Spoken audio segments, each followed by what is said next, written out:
نحمد صلی علی رسول الکریم اما بعد بسم اللہ الرحمن الرحیم۔ مکرم سامعین و ناظرین، مدارس بل کو لے کر ملک میں ایک کیفیت ہے اور اپنے اپنے دلائل میڈیا پر بھی یہ دیے جا رہے ہیں اور ساری چیزیں ہو رہی ہیں۔ ایک طرف سے دلیل یہ آتی ہے چونکہ مدارس تعلیم کا کام کرتے ہیں، خیرکم من تعلم القرآن وعلمہ، یہ بھی روایات سنائی جاتی ہیں اور کہا یہ جاتا ہے کہ جب یہ تعلیم کا کام ہے تو ان کو وزارت تعلیم سے وابستہ ہونا چاہیے، مرکز کی وزارت سے وابستہ ہوں گے تو پھر پورے ملک میں اس کے آگے ضلعی آفس موجود ہیں، وہ وہاں اپنی رجسٹریشن کروائیں اور اس حساب سے وہ نظام کو لے کر آگے چلیں۔ یہ بات کی جا رہی ہے اور یہ سب ایک ایگزیکٹو آرڈر ہے جس کے تحت یہ سب کچھ ہوگا اور یہ نظام جو ہے نا وہ آگے چلے گا۔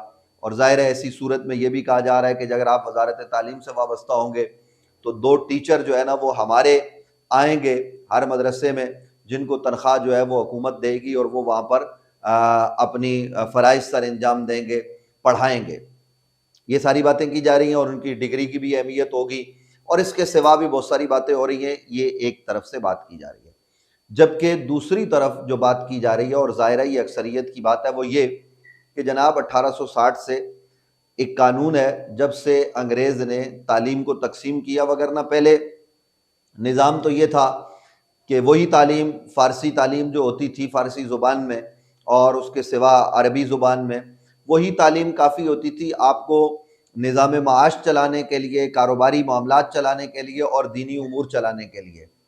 اس میں لوگ جو ہے نا وہ سلسلہ تعلیم آگے بڑھاتے تھے اپنا، لیکن انگریز نے تقسیم کیا، پھر 1860 میں ایک ایکٹ بنایا گیا اور اس کے تحت پھر مدارس کو رجسٹرڈ کیا گیا پورے ہندوستان میں۔ جب پاکستان بنا تو اسی سلسلے کو آگے بڑھایا گیا اور اب پاکستان بنے بھی ایک عرصہ بیت گیا، تو اس عرصے میں جتنے مدارس کی رجسٹریشن ہوتی ہے وہ رجسٹریشن محترم سامعین و ناظرین وہ سوسائٹی ایکٹ کے تحت ہی ہوتی ہے۔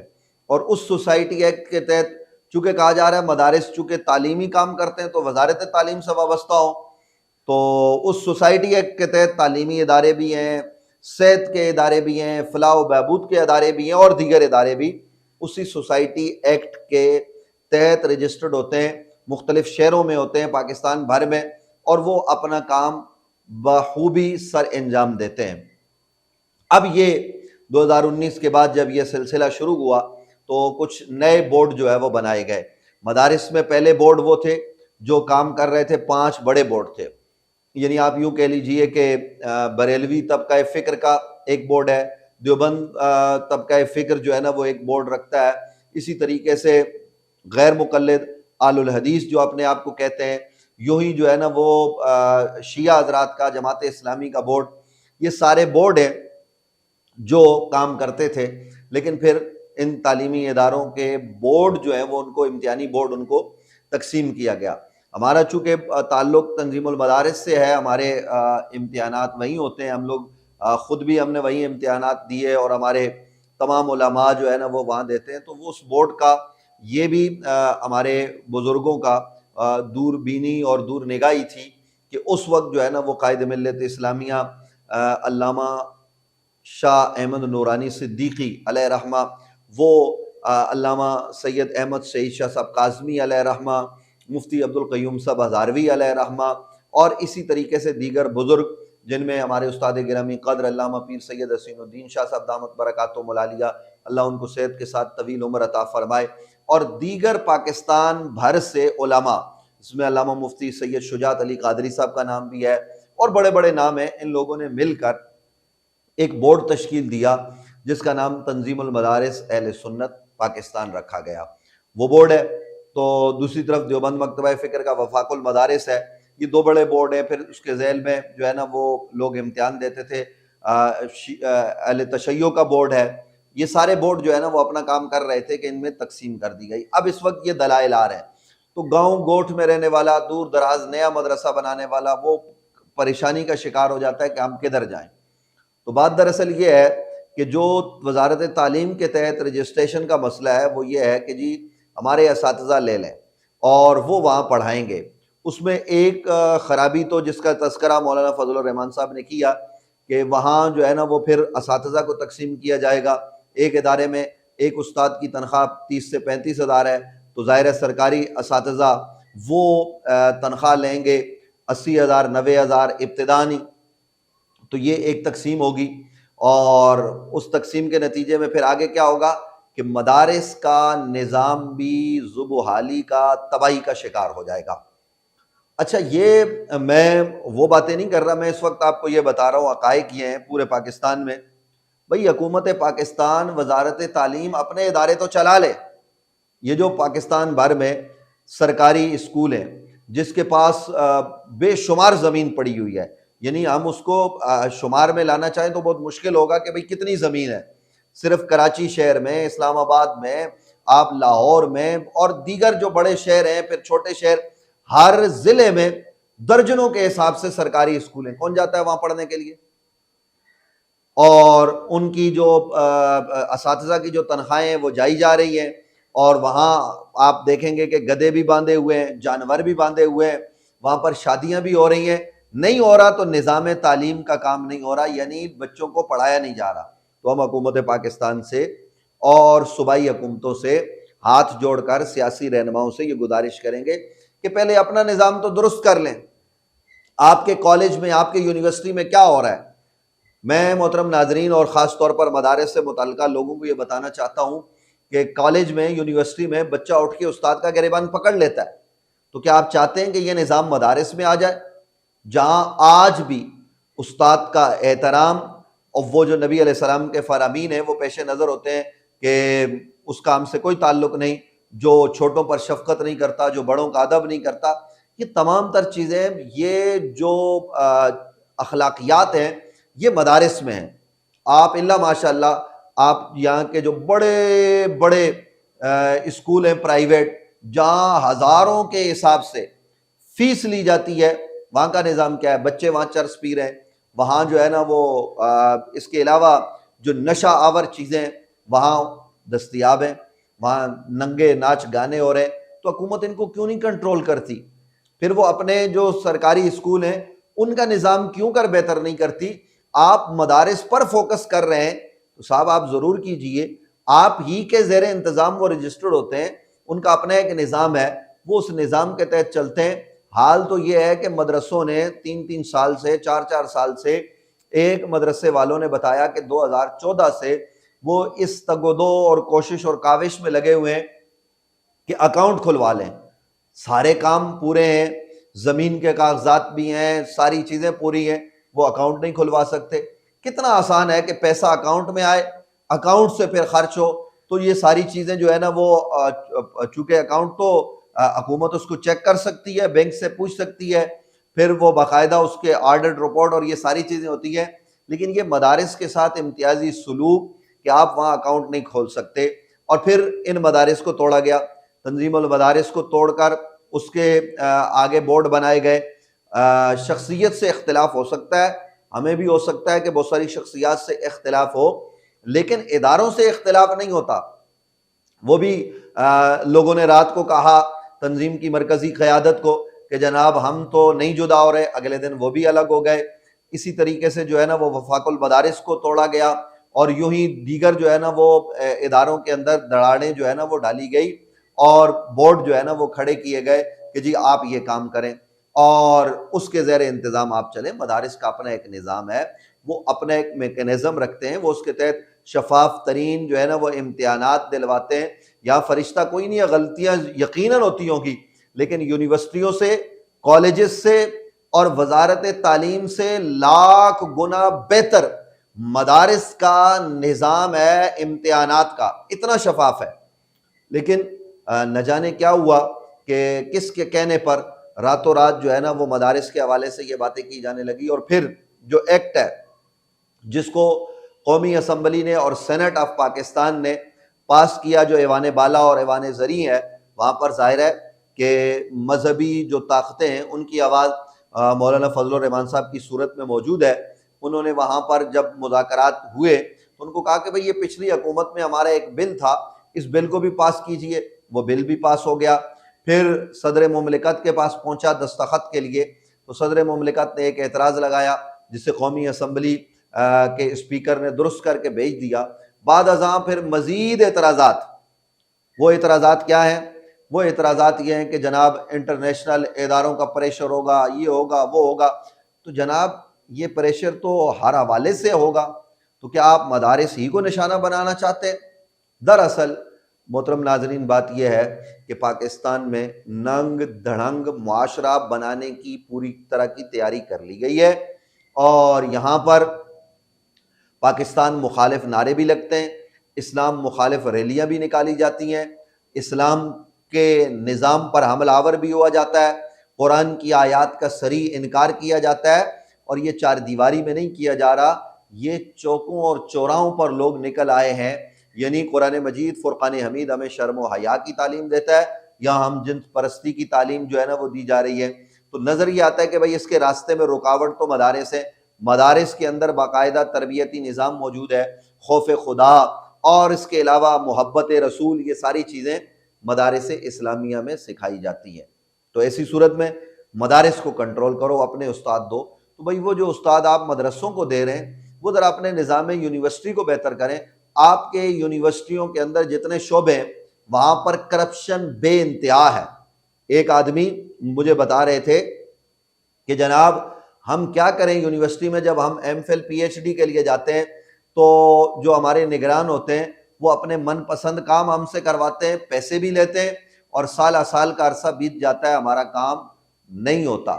یہ پاکستان کا نظام تعلیم ہے. اور پھر ایسا تقسیم شدہ نظام تعلیم جس میں جس کے پاس پیسے ہیں اس کا بچہ تو جناب اسے اسکول میں پڑھے گا جہاں انگریزی بھی ہے، جہاں یہ ساری چیزیں. حالانکہ وہاں کا پڑھے ہوئے بچوں کو ہم نے دیکھا ہے کہ وہ قرآن کی ایک آیت نہیں پڑھ سکتے. اور پھر ان اسکولوں میں پڑھنے کے بعد وہ کیا کر رہے ہیں، اور مدارس والے کیا کر رہے ہیں، اور پرائیویٹ اسکول والے کیا کر رہے ہیں، یہ ایک جاندیدہ آدمی خود ان چیزوں کو ملاحظہ کر سکتا ہے. پھر ایک مطالبہ مدارس اسلامیہ سے یہ کیا جاتا ہے کہ جناب آپ نے آج تک کتنے ڈاکٹر پیدا کیے، کتنے انجینئر پیدا کیے. ان لوگوں سے آدمی پوچھے کہ بھائی آپ کی عقل کہاں چلی گئی؟ کیا مدارس اسلامیہ کا قیام اس لیے ہوتا ہے کہ وہاں پہ ڈاکٹر اور انجینئر پیدا کیے جائیں؟ ہاں علماء بڑے بڑے حکیم ضرور ہوئے اور ہوتے ہیں، وہ پرانے نظام تعلیم میں تھا، لیکن جب انگریز نے تقسیم کی تو مدارس نے یہ کام اپنے ذمہ لیا کہ ہم لوگوں کی شرعی ضرورتوں کو پورا کریں گے، اور وہ فرض کفایہ کہ کم از کم ایک محلے میں عالم دین ہو، حفاظ ہوں. تو یہ کام مدارس نے پرائیویٹ ذاتی حیثیت میں اپنے ذمے پر لیا ہے. تو جب ذاتی حیثیت میں یہ اپنے ذمے پر لیا ہے تو اس میں کیا مدارس نے کوتاہی کی ہے؟ کیا کبھی ایسا ہوا کہ آپ نے سنا ہو پورے پاکستان میں، بلکہ اس پورے ہندوستان میں جہاں جہاں یہ مدارس کا سلسلہ اس حوالے سے ہے وہاں کبھی کسی علاقے میں جنازہ نہ ہوا ہو اس لیے کہ عالم دین نہیں ہے، اذان نہ ہوئی ہو اس لیے کہ اذان دینے کے لیے قاری صاحب نہیں ہے، کہ وہاں تراویح نہ ہوئی ہو کہ جی حافظ نہیں ہے، بلکہ حفاظ اس قدر زیادہ ہیں کہ مساجد کی تعداد کم ہے، حفاظ زیادہ ہیں، گھروں میں بھی تراویح ہوتی ہے اور مدارس کے اندر بھی تراویح ہوتی ہے، مساجد میں بھی حفاظ قرآن سناتے ہیں. تو مدارس نے تو اپنا کام بخوبی کیا ہے.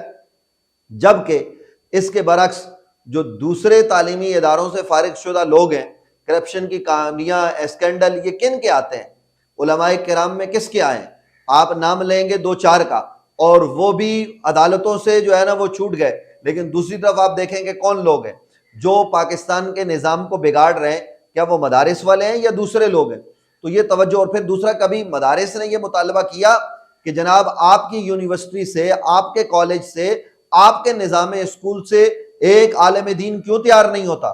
آج تک ہم نے اعتراض نہیں کیا، بھائی آپ اپنا کام کر رہے ہیں اور مدارس پرائیویٹلی اپنی ذاتی کیپیسٹی میں یہ کام کر رہے ہیں. اور یہاں ایک اور بات، مدرسے والے کسی سے زمین لیتے ہیں، کوئی اللہ کا بندہ زمین دے دے، وگرنہ زمین خرید کر اس پر لوگوں کے تعاون سے وہ عمارت بناتے ہیں. اور یاد رہے یہ بات ناظرین آپ ذہن میں رکھیں کہ اس کو کسی بھی طور پر آپ پبلک پراپرٹی نہیں کہہ سکتے مدرسوں کو، اس لیے کہ جو آدمی مدرسہ بناتا ہے وہ پبلک سے چندے نہیں کرتا، وہ اپنے ذاتی تعلقات والوں کو کہتا ہے. یعنی میں نے اگر ادارہ بنایا ہے یا کسی اور مکتبہ فکر کے آدمی نے، دیوبند مکتبہ فکر کے آدمی نے مدرسہ بنایا، تو وہاں بریلوی حضرات یا وہاں پر اہل الحدیث غیر مقلد یا وہاں شیعہ حضرات چندہ نہیں دیتے. اور دوسرا دوسرے علاقوں کے لوگ بھی چندہ نہیں دیتے. وہ بیچارہ اپنے طلباء کے لیے مدرسے کا نگہبان نگران لوگوں کو پرسنل دروازے کھٹکھٹاتا ہے ذاتی تعلقات کی بنیاد پر, اپنی پی آر کی بنیاد پر کہ جناب میں یہ مدرسہ چلا رہا ہوں, آپ میرے ساتھ تعاون کریں. لوگ تعاون کرتے ہیں. اب وہ تعاون بھی کس بنیاد پر ہوتا ہے کہ جناب اکاؤنٹ نہیں ہے تو وہ راشن لے کر دیتے ہیں, وہ ضروریات کی چیزیں. یہاں 20 ایجنسیوں کے لوگ آ جاتے ہیں, جی یہ پیسہ آپ کے پاس سے کہاں سے آ رہا ہے. ہم نے واللہ تاللہ باللہ یہ بتا رہے ہیں کہ ایسا بھی ہوتا ہے کہ آپ کی مسجد کا مدرسے کا کام چل رہا ہو, رات کو کوئی صاحب جو ہے نا وہ ٹرک بھیجتے ہیں تو وہاں پہ 100 بوری سیمنٹ اتر جاتا ہے. بھئی اللہ کے بندے نے بھیج دیا, چوکیدار پوچھ لے تو کہتے ہیں بھئی یہ بس تعمیر میں لگا دیں. سریا یوں بھیج دیا جاتا ہے, وہ نام ہی نہیں پتا ہوتا. کوئی آدمی آگے آتا ہے کہ جی یہ ہمارے جو ہے نا وہ سیٹھ صاحب نے بھیجا. بھائی سیٹھ صاحب کا نام کیا ہے؟ کہا جی وہ نام اپنا نہیں بتانا چاہتے, یہ کام انہوں نے آپ کے لیے کر دیا ہے. اور کئی دفعہ مدرسے کے نگران تک کو نہیں پتا ہوتا کہ کون اللہ کا بندہ ہماری یہ مدد کر گیا. اسی طریقے سے لوگ راشن بھیج دیتے ہیں مدرسوں کے اندر کہ جناب ان کو ضرورت ہے آٹے کی تو آٹا بھیج دیا جائے. یہ تمام تر چیزیں یہ قدرت کا ایک نظام ہے جس کے تحت اسی عوام میں سے لوگ موجود ہیں جن کے دل میں خوف خدا ہے, جن کو اللہ نے دیا ہے, تو وہ قوم کے ان بچوں کا خیال کرتے ہیں جو دین پڑھتے اور پڑھاتے ہیں. تو یہ چیزیں ہیں. اب حکومت وقت کو تو چاہیے یہ کہ یار یہ اتنی بڑی این جی اوز ہیں, یعنی بظاہر دیکھا جائے کہ لاکھوں کی تعداد میں بچے روزانہ فری کھانا کھاتے ہیں, ان کی ضروریات, ان کا میڈیکل تک یہ مدارس کے زیر انتظام سارا کام کیا جاتا ہے. بجائے شکریہ ادا کرنے کے حکومت خود اپنے طور پر کوئی فنڈ پیش کرے کہ جناب آپ بڑا کام کر رہے ہیں, تحسین کرے. الٹا یہ کہ نہیں جی مدرسے والوں کو نشانہ بنانا ہے, ان کا جو ہے نا وہ رجسٹریشن نہیں ہوگی, رجسٹریشن کو مشکل بنا دو.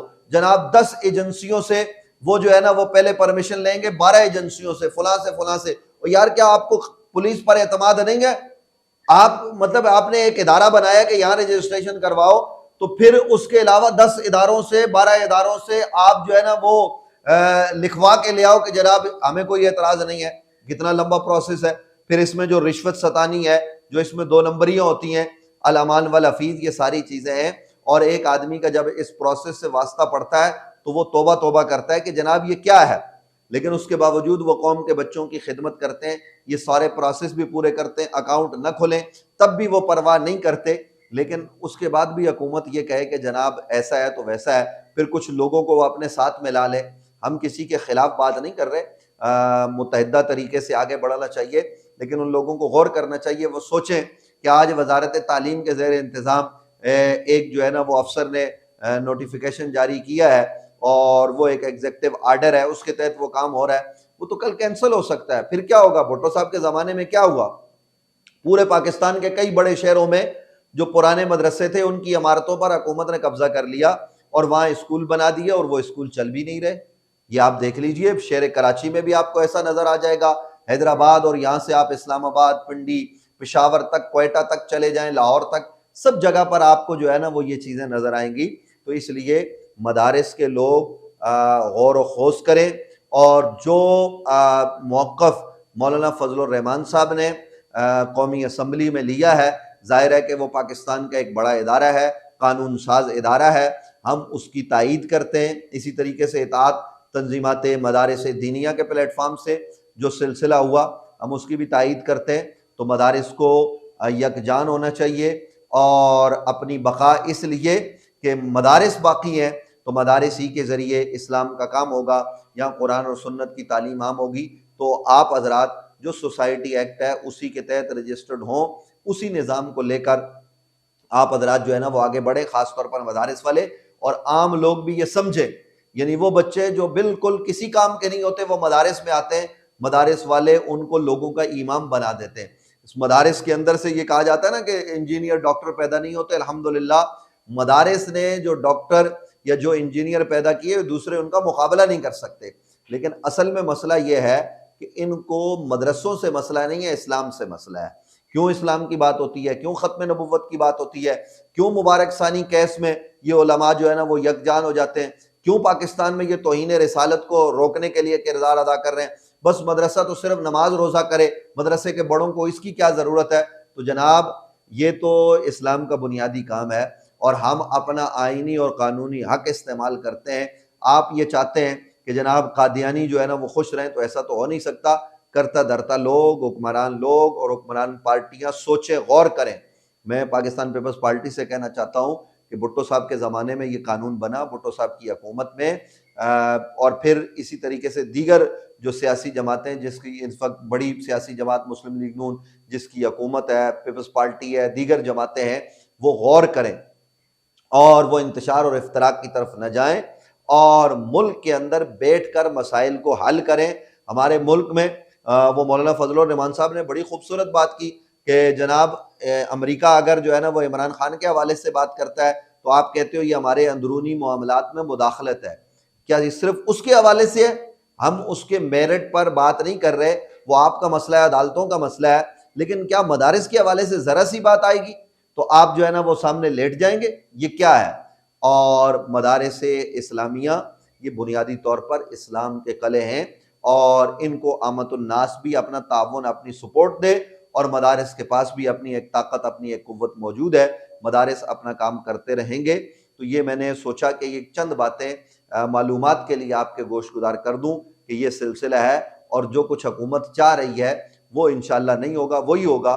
ہم حکومت کے زیر انتظام رہنا چاہتے ہیں، لیکن اسی پرانے نظام کے زیر اہتمام، تاکہ اور پھر چیک اینڈ بیلنس کا جو سسٹم ہے کہ بھئی آڈٹ ہو سالانہ، وہ آڈیٹر کی رپورٹ جمع کی جائے، یہ ساری چیزیں یہ تو بالکل درست ہے، اس میں تو کسی کو اعتراض ہونا بھی نہیں چاہیے، اور ہے بھی نہیں۔ بلکہ مدارس تو 2 قدم آگے جا کر کہتے ہیں ہمارا بینک اکاؤنٹ ہو، مسجد کا الگ ہو، مدرسے کا الگ ہو۔ مسجد کا بینک اکاؤنٹ نہیں کھلتا، یہاں جو بل آتے ہیں ان بلوں کے اندر کیا ظلم ہے، یعنی آپ یہاں پہ تو بجلی کا میٹر نہیں لگوا سکتے مسجد کا، مدرسے کا، اس کے لیے 50 چیزیں، حالانکہ قبضہ کر لو کسی زمین پر، وہ حکومت کی زمین ہے یا کسی وہاں دکان بنا لی، وہاں کے لیے جا کے آپ درخواست دیں گے تو بجلی لگ جائے گی، گیس بھی لگ جائے گی، لیکن مدرسے کے لیے مشکلات ہیں، مسجد کے لیے مشکلات ہیں۔ تو یہ مشکلات کیوں ہیں؟ یہ اداروں میں سب کچھ کیا ہو رہا ہے، ایک انسان سمجھ لے، عقل مندوں کے لیے اشارہ کافی ہوتا ہے۔ تو اس کے لیے ہمیں استقامت کے ساتھ ڈٹنا ہوگا، کیونکہ حق مانگنے سے نہیں ملتا، اس کے لیے تگ و دو کرنی پڑتی ہے۔ کیا کرنا پڑتا ہے یہ مدارس کے لوگ بھی اور عامت الناس بھی بہتر جان سکتے ہیں۔ یہ معلومات میں نے آپ کی خدمت میں رکھی ہیں، امید ہے کہ ٹھنڈے دل سے آپ سنیں گے اور حکمران بھی سنیں گے، اور اس پر ضرور جو ہے وہ توجہ ہوگی۔ بہرحال مدارس کو اپنے حق کے لیے آخری حد تک جانا چاہیے، کوئی کمپرومائز نہیں کرنی چاہیے۔ جو ایکٹ پاس ہوا ہے وہ قانون بن گیا ہے، اب اس کا گزٹ نوٹیفیکیشن جاری ہونا چاہیے۔ یہ مطالبہ بالکل درست ہے اور ہم اس کے ساتھ